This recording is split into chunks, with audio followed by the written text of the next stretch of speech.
Hey everyone, and welcome back for another deep dive with us. Into some fascinating current affairs. Uh, as always, it's a lot to keep up with out there. Especially for those of you preparing for the UPSC exams. That's right. It can be really overwhelming trying to stay on top of everything. So many different subjects, so much information. But that's what we're here for, right? Exactly. We're here to break it down and make it a bit more digestible. So let's get started, shall we? Yeah. And why don't we start with the real effective exchange rate? The REER, you mean? Yes, the REER of the Indian rupee. Ah, interesting one, that. It's been making headlines lately because it's hit a record high. Right, which essentially means the rupee is overvalued. Okay, so can you help break this down a bit? What exactly does that mean for, the average person? Sure. So the REER is basically a way to measure how much your currency can actually buy Compared to... compared to other currencies in their respective countries. So it's not just about the exchange rate you see when you're, converting currencies. No, it takes into account things like inflation and purchasing power. So a high REER means the rupee can buy more in other countries. In theory, yes. But is that necessarily a good thing? Well, it's a bit complicated. There are pros and cons, Yeah, I was going to say it sounds good for travel, maybe? Absolutely. If you're planning a trip abroad, a stronger rupee is great. Yeah, because you get more for your money. Exactly. You can buy more goods and services. But what about the flip side? What are the downsides of a strong rupee?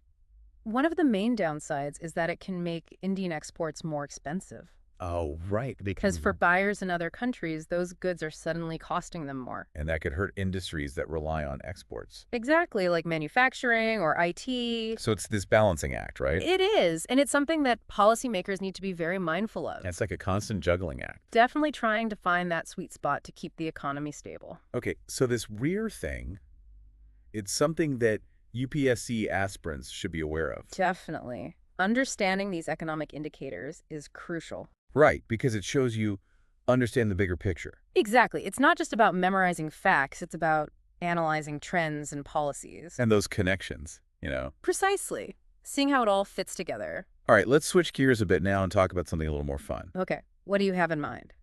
Well, I was reading about this program called geographical. Oh, yes, I've heard of that. It's this initiative to get school kids excited about science. It's a fantastic program. I think it's run by the CSIR. Yes, the Council of Scientific and Industrial Research. Right, and they basically connect classrooms with actual research labs. So it's not just reading about science in textbooks. No, it's about hands-on experience, seeing science in action. I bet that's so cool for those kids. I imagine it is. It's all about sparking curiosity and encouraging them to ask questions. It's like nurturing the next generation of scientists. Absolutely. Giving them the tools and inspiration to explore the world around them. Okay, now let's bring it back down to earth a bit and talk about something that affects all of us. Household spending. The latest household consumption expenditure survey. The HCES? Yes, the HCES for 2023-24 just came out, and it's full of interesting insights. It always is. It gives us a glimpse into how spending patterns are changing. Right. So what are some of the key takeaways this time? Well, one of the most interesting findings is that the gap between urban and rural spending is shrinking. Oh, that's good. Right. It is. It suggests that rural areas are seeing more economic growth. And hopefully that means government initiatives focused on rural development are working. Hopefully, yes. It's definitely a positive sign. But, I can't help but wonder, What's that?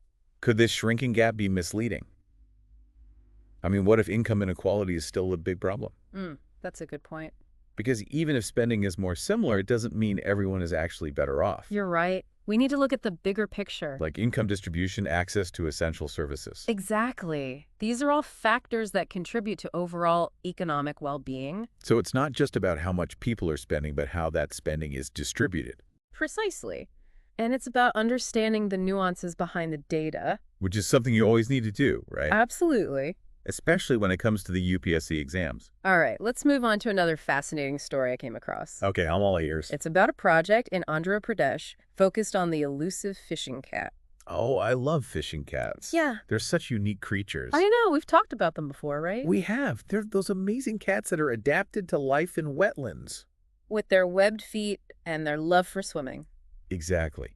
And this project is taking place in the Coringa Wildlife Sanctuary. Which is in the Godavari estuary. Right. It's a really biodiverse area. And it's home to these endangered fishing cats. Yes. And the researchers are actually collaring them with GPS trackers. Oh, wow. That's so cool. It's the first project of its kind in India, I believe. To track these fishing cats. And learn more about their behavior and habitat use. It's like they're giving us a window into their secret world. Exactly. And that information is so valuable for conservation efforts. Because the more we understand them, the better we can protect them. It's all about using science to inform our conservation strategies. Okay, now let's shift gears again and talk about a bacteria that's been hiding in plain sight. Okay, I'm intrigued. What is it? Helicobacter pylori. Have you heard of it? Oh yes, Helicobacter pylori. It's more common than people realize. It is. It affects millions of people worldwide. And it can lead to some serious health problems. Like ulcers, gastritis, even gastric cancer. It's a major player in those conditions. And it's all because of this tiny bacteria living in our stomachs. It's amazing how such a small organism can have such a big impact. I know. But how does it even survive in such a harsh environment? I mean, our stomachs are so acidic. Well, it's a master adapter. Helicobacter pylori can actually change the acidity levels around it. To make it more comfortable for itself. Exactly. It creates its own little microenvironment. Wow, that's impressive. And its shape also helps it, I read. Yes. It has a spiral shape that allows it to burrow into the stomach lining. To hide from our immune system. Precisely. It's like a tiny escape artist. But thankfully, science is catching up, right? It is. There's been a lot of progress in diagnostics and treatment. Like Feluda, I read about that. Ah, yes, Feluda. It's a low-cost point-of-care diagnostic tool. So it can quickly and accurately identify Helicobacter pylori infections. And it can even detect mutations that might make the bacteria resistant to certain antibiotics. That's incredible. It's like a personalized medicine approach. It is. And it's particularly important for people in rural areas who might not have access to sophisticated labs. So it's making healthcare more accessible. Definitely. And it's a great example of how technology can be used to improve health outcomes. Okay, let's switch gears one more time and talk about a story that's unfolding on one of Asia's most important rivers. Okay, which river are we talking about? Brahmaputra, specifically the Upper Siang Hydropower Project. Ah, yes. That's a massive project. It's a huge undertaking, 11,000 megawatts of power. And it's located in Arunachal Pradesh. Right, which is a strategically important region. Definitely. Especially in the context of China's dam-building activities upstream. It's like a geopolitical chess match playing out on the Brahmaputra. It is. And it highlights the importance of water security for both India and China. But it's not just about the politics of water, right? No, of course not. Yeah. We also need to consider the people who depend on the river. Like the Adi tribe who live in that area. Exactly. They have a deep connection to the Siang River. Their livelihoods, their culture, their traditions are all intertwined with the river. So any large-scale project on the river needs to be done with sensitivity and careful consideration. It's about finding a balance between development and the needs of the local communities. And minimizing the environmental impact as well. It's a complex issue with a lot of stakeholders. Definitely. And it's something that requires a holistic approach. All right, now let's shift our focus from rivers to oceans and talk about a story that's both tragic and hopeful. Okay, what's this one about? The Canary Islands. Yeah. They become a major gateway to Europe for migrants. Right, I've been reading about that. It's a perilous journey, though. It is. Sadly, over 10,000 migrants have died this year trying to reach Spain by sea. That's a heartbreaking statistic. It really is. So what makes this route so dangerous? Well, the Atlantic Ocean currents are very strong and unpredictable. And the boats they use are often overcrowded and lack safety equipment. Right. And then there's the weather, which can change rapidly and create very dangerous conditions. It's a reminder of the desperation that drives people to risk their lives for a better future. It is. And it highlights the need for more humane and effective migration policies. Okay, before we move on, we want to remind you to hit that like button and subscribe to our channel. So you don't miss any of our future deep dives. Now, let's wrap up this section of our deep dive with a story about a creature that's both adorable and ecologically important. Okay, I'm curious. Tell me more. The sea otters. Remember we've talked about them before? Oh, yes. The sea otters. They're those cute, furry creatures that float on their backs. And crack open shellfish with rocks. Exactly. And they play a vital role in maintaining healthy coastal ecosystems. Well, this story is about a specific group of sea otters in California. Oh, really? Where in California? In a place called Elkhorn Slough. Okay. And what are they up to? They're helping to control an invasive species called the European green crab. Oh, wow. Those crabs are a real nuisance. They are. They damage seagrass beds and outcompete native species. But the sea otters are gobbling them up by the thousands. It's amazing. They're like tiny little superheroes protecting the ecosystem. It's a great example of how nature can sometimes provide solutions to problems we create. So it's a reminder that we need to understand and protect these natural balances. Absolutely. Because they're crucial for the health of our planet. Okay, we've covered a lot of ground in this first part of our deep dive. From economics and science to geopolitics and conservation. It's been quite a journey so far. But we're not done yet. We have more to explore. So stay tuned for the next part of our deep dive, where we'll delve into even more fascinating topics. And in the meantime, keep thinking about the connections between these different stories. Because it's all connected in one way or another. And that's what makes current affairs so interesting and relevant. We'll see you soon for part 2. Welcome back to our deep dive. Okay, so where do we go from here? Let's talk about biodiversity credits. Biodiversity credits. Yeah. Yeah, I've been hearing that term a lot lately. It's a new approach to conservation. Sort of a market-based solution. Yeah, exactly. The idea is to create these credits that can be bought and sold. Like a way to invest in nature. Right. So, for example, if a company has a project that might harm the environment. Like building a new factory or something. Yeah, they could buy biodiversity credits to offset that impact. And that money would go towards conservation efforts elsewhere. Exactly. It could fund things like habitat restoration or species protection. I see. So it's like a way to balance the scales? In a way, yes. It's about trying to incentivize companies to invest in conservation. But does it actually work? I mean, how do we know these credits are actually making a difference? That's a good question. There are definitely some challenges with this approach.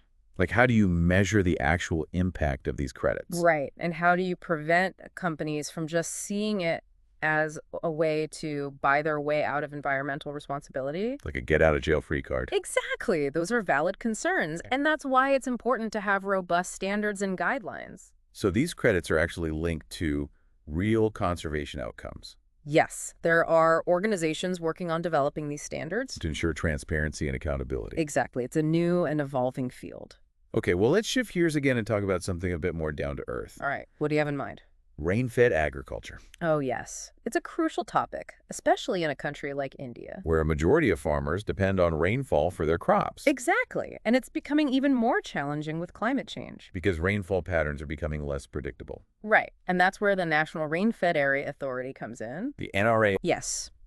They were established specifically to address the challenges of rain-fed agriculture. So what are they doing exactly? They're working on things like promoting water conservation techniques. And improving soil health. And diversifying cropping patterns. So it's about making these farms more resilient. Exactly. Helping farmers adapt to the changing climate. It's a vital task. It is, not just for the livelihoods of the farmers, but for the food security of the entire nation. All right, so we talked about biodiversity credits, which are sort of a market-based approach to conservation. Right, and we talked about the NRAA, which is working to support farmers in rain-fed areas. Now, I want to bring it back to Helicobacter pylori. Helicobacter pylori, okay. Because it just fascinates me how such a tiny organism can cause so much trouble. It really is remarkable, isn't it? Like a microscopic villain. Causing ulcers, gastritis, and even cancer. And it affects so many people. It does.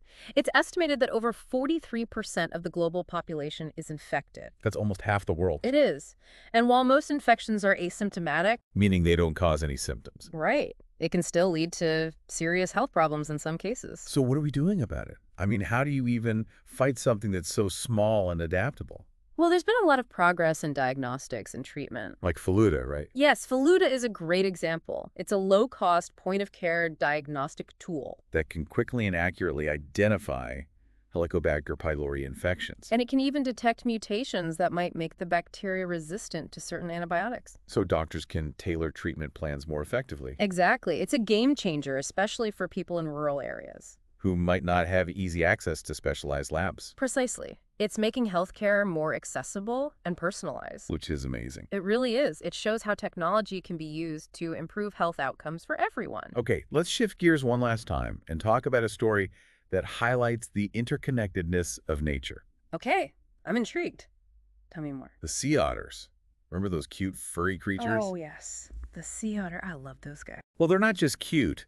They're actually playing a crucial role in protecting coastal ecosystems. Oh, wow. How so? In a place called Elkhorn Slough in California. Okay. Sea otters are helping to control an invasive species called the European green crab. Oh, those crabs, I've heard they're a real problem. They are.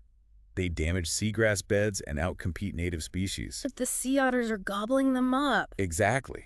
They've developed a taste for them. It's like nature's own pest control system. It really is. It's amazing how these seemingly unrelated things can have such a big impact on each other. It's a reminder that everything is connected in some way. And that disrupting these natural balances can have unintended consequences. Exactly. So it's important to understand and protect these delicate ecosystems. All right, now let's turn our attention to a story that's unfolding on a much larger scale. Okay, what's this one about? The Upper Siang Hydropower Project. Ah, yes. That's a major project being planned in India. 11,000 megawatts of power. And it's located in Arunachal Pradesh. Right. Which is a strategically important region bordering China. Exactly. And that's what makes this project so interesting. It's not just about generating electricity. It's also about geopolitics. It is. India's project is seen as a countermeasure to China's dam-building activities upstream. So it's like a strategic move to secure India's water resources. In a way, yes. It's a reminder that water security is becoming increasingly important. Especially in a region with growing populations and competing demands. Exactly. And then there's the environmental aspect as well. Right, because any large-scale project like this will have an impact on the surrounding ecosystem. And on the people who live in that area. Like the Adi tribe, who have a deep connection to the Siang River. Exactly. Their livelihoods, their culture, their traditions are all intertwined with the river. So it's important to consider their needs and perspectives as well. It's about finding a balance between development and sustainability. And ensuring that the benefits of the project are shared equitably. It's a complex challenge, but it's one that we need to address. All right, let's talk about the Indian economy now. Okay, what's happening in the economic realm? The real effective exchange rate, or REER, of the Indian rupee. It's been in the news a lot lately. It has. It's reached a record high. Which means the rupee is currently overvalued. So what does that mean exactly? How does it affect us? Well, for one thing, it can make imported goods cheaper. Oh, that's good, right? It can be, but it also makes Indian exports more expensive. Oh, I see. So it's good for consumers, but not so good for exporters. It can be a bit of a double-edged sword. That's a balancing act. It is. Policymakers need to find ways to manage the exchange rate. To keep the economy stable. Exactly. It's a constant challenge. Okay, now let's shift our focus to a story that highlights the human cost of migration. Okay, tell me more. The Canary Islands have become a major gateway to Europe for migrants. I've been reading about that. It's a very dangerous journey. It is. Thousands of people have lost their lives trying to make the crossing. That's so sad. What makes it so risky? Well, for one thing, the Atlantic Ocean is vast and unpredictable. Right. The currents can be strong and the weather can change quickly. And the boats they use are often overcrowded and in poor condition. It's a recipe for disaster. It really is. And it's a reminder of the desperate situations that drive people to take such risks. It's a complex issue with no easy solutions. Okay, let's wrap up this section of our deep dive with a story that's closer to home. Okay, what's this one about? The GIGIASA program. GIGIASA. Oh, yes, I've heard of that. It's a program that aims to inspire young minds. Exactly. It's all about getting kids excited about science. And it's run by the CSIR. Right. They basically connect school classrooms with research labs. So kids can actually experience science firsthand. Instead of just reading about it in textbooks. It's a brilliant idea, I think. It is. It's about sparking curiosity and nurturing a love for learning. And who knows, maybe some of these kids will go on to become great scientists. That would be amazing, wouldn't it? It would. It's all about investing in the future.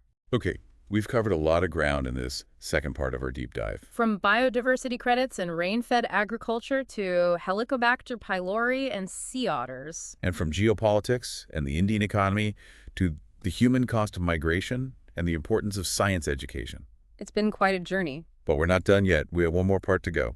So stay tuned for the final installment of our deep dive, where we'll explore even more fascinating topics and try to connect the dots. And in the meantime, keep thinking critically about everything we've discussed. Because that's what it's all about. Engaging with the world around us and trying to understand the complex forces that shape our lives. All right, so we've talked about a lot of external factors, but now I want to turn our attention to something a bit more personal. Personal, okay. Our own spending habits. The latest Household Consumption Expenditure Survey, the HCES, for 2023-24. Ah, yes. It always provides some fascinating insights. Really does. And this time, one of the things that jumped out at me was the rise in non-food spending. Oh, yeah. That's an interesting trend. As incomes rise and lifestyles change, It seems like people are spending more on things like transportation, clothing, entertainment, durable goods. It's a sign of a growing economy and evolving consumer preferences. Right. It's like we're moving beyond just meeting our basic needs and starting to focus on things that enhance our quality of life. Exactly. And this trend is particularly noticeable in rural areas, which is a positive sign. It suggests that rural incomes are rising and that rural consumers are becoming a more significant force in the market. Exactly. It's a trend that businesses and policymakers need to be aware of. Absolutely. But what about the gap between the rich and the poor? Has that changed at all? Well, the latest HCES data actually shows a decline in consumption inequality.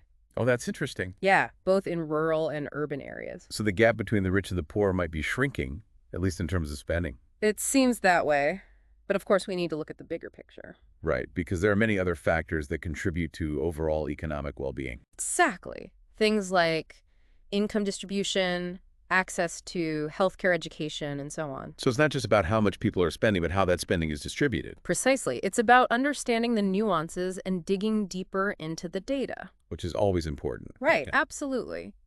Especially when we're trying to analyze complex trends and make informed decisions. All right, so we've explored a wide range of topics in this deep dive. We have, from the global to the local, from economics to the environment. And from science and technology to the human stories that connect us all. It's been quite a journey. It really has. Yeah. And we hope you found it informative and engaging, And maybe even a little bit inspiring. because ultimately that's what we're trying to do here. To spark your curiosity, to encourage you to think critically, and to empower you with knowledge. So that you can make sense of the world around you and make informed decisions about your own life. And maybe even inspire others along the way.